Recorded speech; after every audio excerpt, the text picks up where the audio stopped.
स्वागत है आप सभी का मेरे पहले व्लॉग में। ये व्लॉग मैसूर ट्रिप के बारे में होगा।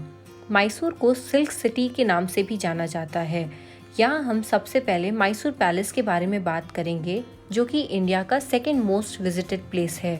मैसूर पैलेस में एंटर करते ही आपको यहाँ की शान और शौकत का अंदाज़ा लग जाएगा। यहाँ की एंट्री फीस 100 रुपीज़ पर हेड है, पर एक बार जाने से पहले आप इंटरनेट पे ज़रूर चेक कर ले, क्योंकि जब हमने चेक किया था तो 70 रुपीज़ दिखा रहा था, बट वहाँ पे जाने के बाद शायद अपडेट हो गया था।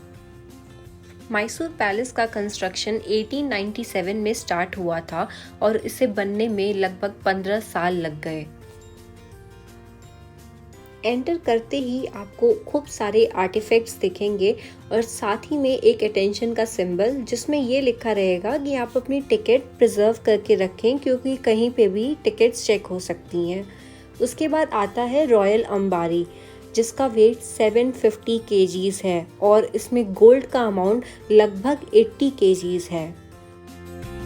मैसूर पैलेस में बहुत सारे ओल्ड फर्नीचर्स हैं जो कि काफ़ी एंटीक हैं, और उनको देख के आप अंदाज़ा लगा सकते हैं कि उस टाइम की आर्किटेक्चरी कितनी अच्छी थी। मैसूर पैलेस की वॉल्स अलग अलग लोकल आर्टिस्ट ने पेंट कर रखी हैं, जो कि वहाँ के डिफरेंट इवेंट्स को डिपिक्ट करती हैं। यहाँ की वॉल्स में भी बहुत सुंदर कारीगरी हो रखी है। ये मैसूर पैलेस का कोर्टयार्ड है, जो अपने आप में बहुत ही सुंदर है। इस कोर्टयार्ड का इस्तेमाल रेसलिंग के लिए भी किया जाता था। मैसूर पैलेस में आपको बहुत सी अनोखी चीज़ें देखने को मिलेंगी, जैसे कि कार्व्ड डोर्स, शैंडलियर्स और भी बहुत कुछ।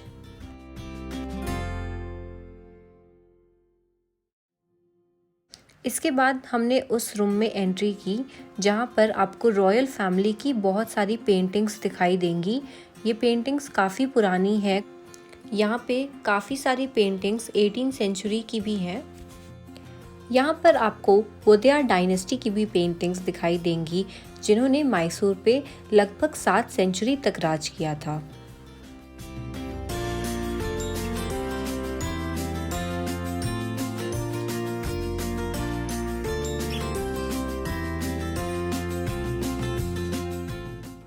इन्हें आप लेटर बॉक्स भी कह सकते हैं, क्योंकि सारे फॉर्मल इनविटेशंस और गिफ्ट्स महाराज को इन्हीं में रिसीव होते थे। और फिर हमने उस रूम में एंट्री ली जहाँ पे सारी रॉयल चेयर्स रखी हुई थी। यहाँ पे गोल्डन थ्रोन तो नहीं था, क्योंकि बस उसे दशहरा में दिखाया जाता है, पर काफ़ी अच्छी चेयर्स थी, रॉयल चेयर्स थी। उसके बाद ये सिल्वर मिरर भी था। अगर आप ध्यान से देखें तो आप देख सकते हैं कि यहाँ पे वुडन वर्क कितना ब्यूटीफुल है, और ये सारा वर्क वॉल पे था। फिर हम यहाँ पे एंटर करने जा रहे थे दरबार हॉल। दरबार हॉल एंटर करने से पहले आपको प्लास्टर स्टैचू दिखाई देगा कृष्ण राज वोडेयर का, और उन्हीं के साथ उनके फेवरेट सर्वेंट का कटआउट फोटोग्राफ भी। दरबार हॉल से चामुंडी हिल्स और पैलेस परेड का बहुत ही अच्छा व्यू मिलता है। यहाँ पे आपको बहुत सारे फ्रेंच लैम्प दिखाई देंगे, और इस हॉल की लंबाई लगभग 155 फीट रहती है।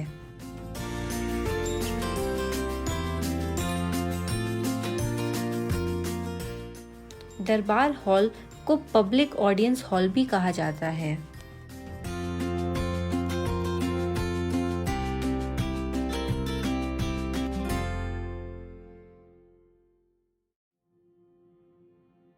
अगर आप ध्यान से देखें तो ये जितनी भी वॉल पे पेंटिंग दिख रही हैं आपको, ये सब 1912 की हैं। क्या आप इमेजिन कर सकते हैं इतनी पुरानी आर्किटेक्चरी और इतनी सुंदर।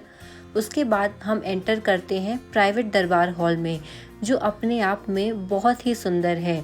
ये वो जगह है जहाँ पे महाराज अपने क्लोजेस्ट एडवाइजर्स के साथ स्टेट के अफेयर्स को डिस्कस किया करते थे।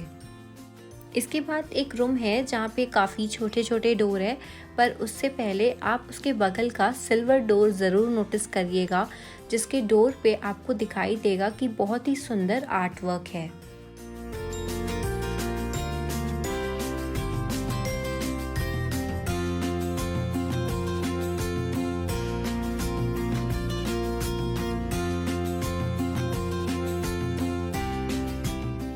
ये महल के अंदर आपको कुछ स्टेप्स दिखाई देंगी जो कि सॉर्ट ऑफ सर्कुलर पैटर्न में रहती है, जिसमें चलने में मुझे बहुत ज़्यादा मज़ा आ रहा था, पता नहीं क्यों। इसके बाद आपको एग्ज़िट दिखने लगेगा और यहाँ पे कुछ एलिफेंट की एक्सेसरीज़ भी आपको दिखाई देंगी जो कि माना जाता है 80 किलो की रहती थी और गोल्ड वर्क भी रहता था इसमें। अब हम बाहर आ चुके हैं। उसके बाद आपको मैसूर रेसिडेंशियल विंग दिख जाएगा, यहाँ पे एंट्री अलाउड नहीं है। उसके बाद आता है एक एंशियंट टेम्पल, इसमें एंट्री अलाउड थी, हम अंदर भी गए थे। यहाँ पे एक बहुत ही डीप वेल था जो कि बहुत पुराना है, उसमें शायद पानी भी था बट उतना क्लियर दिख नहीं रहा था क्योंकि वो काफ़ी गहरा था।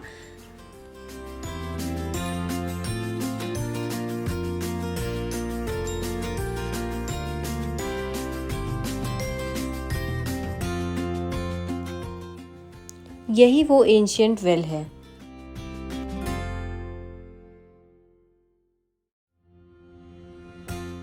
एग्जिट गेट के पास आता है छोटा सा लोकल मार्केट, जहाँ पे सैंडलवुड और कुछ खाने पीने की चीज़ें और पेंटिंग्स वगैरह आपको मिल सकती है।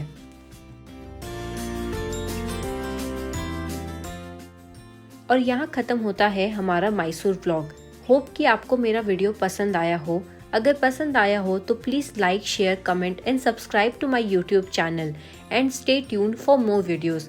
मैं नेक्स्ट वीडियोस में कवर करूंगी कि आप मैसूर में कहाँ कहाँ घूम सकते हैं, वहाँ की एंट्री फ़ी क्या है, कार पार्किंग कॉस्ट क्या है और आप वहाँ पे क्या क्या एंजॉय कर सकते हैं। Till then, good bye.